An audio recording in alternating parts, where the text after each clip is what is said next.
Next is, hey, Charlie and Ben, I'm currently struggling with a fear of career change. My personal training clientele is building up in my part-time job thanks to the advice you guys gave me in a previous question. Nice. And I'm getting to the point where I'm considering the possibility of leaving my full-time job. I'm trying to set an initial goal of having my PT income cover my mortgage. My overhead is low, and we have thankfully been smart financially. In 7 Habits of Highly Effective People, Stephen Covey says to begin with the end in mind. This is where the problem lies for me now. I have a lot of reservations and lack of confidence with leaving my full-time job for the fear of losing stability, and I don't know exactly where I want to go in 10 years.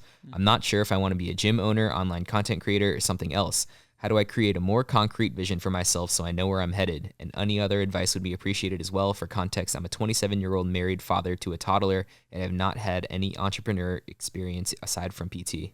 I think Cool. So the end is not gym owner. The end is lifestyle.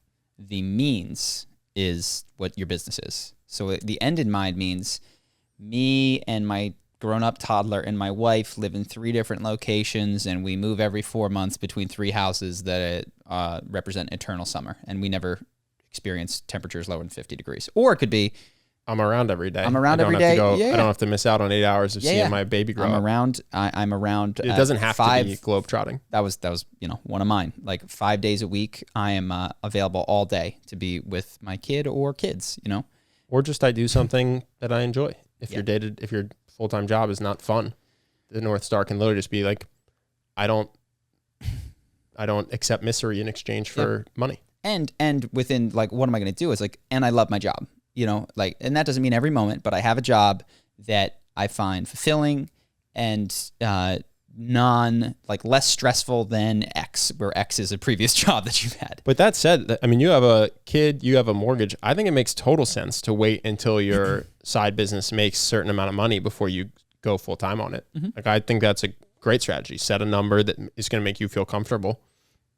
Seems fine. And then the only other thing I'd say, I don't know what your full-time job is, but it's pretty rare that you leave a job and can never get a similar job again. You have that job. This is what you have to recognize. Hopefully because you're skilled, right? Hopefully because you have skills and they're paying you less than they're earning by you being there. So which is to say you can, I think, I've never really seen this not happen, that you could go try something else, and then should you change your mind, return, if not to the same company, then at least to the same job at a different company. And another thing that is helpful, and I think I was pretty much given the, hey, if you ever want to come back, you can talk.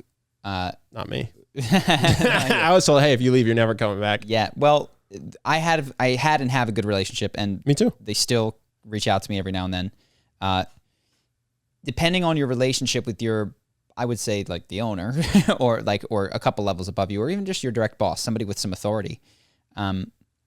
The way that you go out is important if you do make that switch. So let's say you hit that number, you're feeling comfortable, you express to them that you want to try this thing, you're nervous, you've got a kid, but you want to give it a try. You'll just regret it if you don't. So you're going to take 6 months to a year.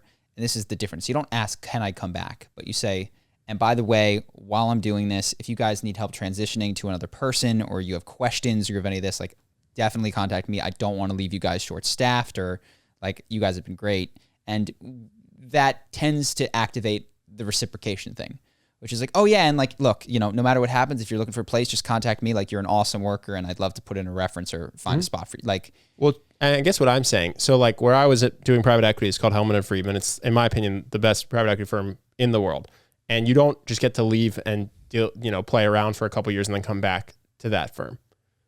But I could leave and then just come back to the private equity industry at a less prestigious firm and take a pay cut and slot back into still making enough money to support myself. You know what I mean? So what was I forever giving up the ability to be at H&F? Yeah, because they were just going to take someone who was my same track and then didn't just go fuck off to Brazil for 3 years. But I could come back and do something similar. And while it wouldn't be the same money, it would be enough. And I actually have a friend who did this. That's only upon, by the way, that's upon catastrophic failure of your business. Yes, no, that's my worst case scenario. What can happen, and what started to happen with us, is like, oh wow, our business is working, and I know a little bit about marketing and YouTube. It still might fail, but now I'm not going to get a consulting job. I can go get a job at Google, no problem. Like, I can go walk into Google and be like, I have 100,000 YouTube subscribers. I figured it out. I did this, that, and the other thing.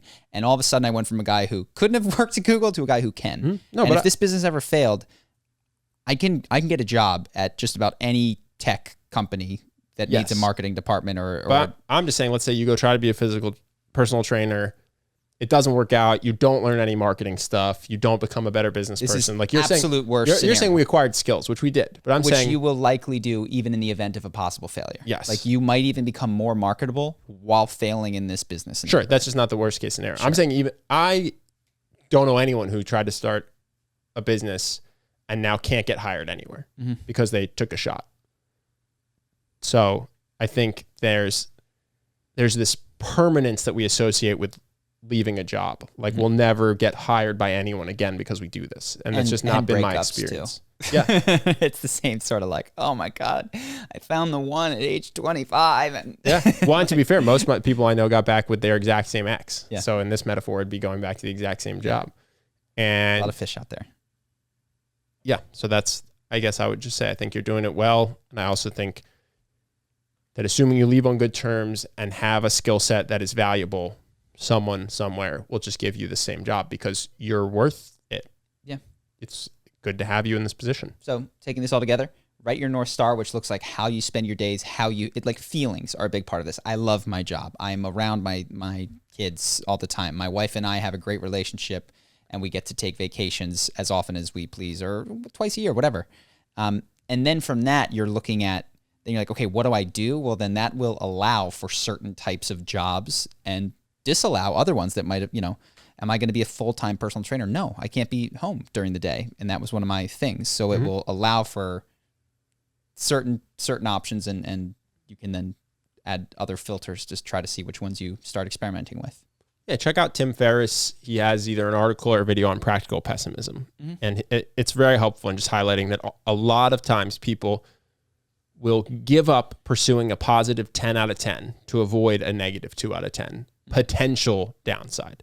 And I think the way he lays it out, for me at least, was just very convincing in terms of going, oh yeah, this math is a no-brainer. Like the risk reward here is really, really aligns well with taking the leap. Hope that you guys enjoyed that clip. If you want to see more like this and have us do more podcasts, we are 100% funded by our generous patrons. And if you'd like to contribute, there's a link in the description and we'll have one pop up on the screen right here so that we can do more podcasts where we have fun conversations and hopefully some deep ones like this. Either way, hope that you enjoyed the video and I will see you in the next one.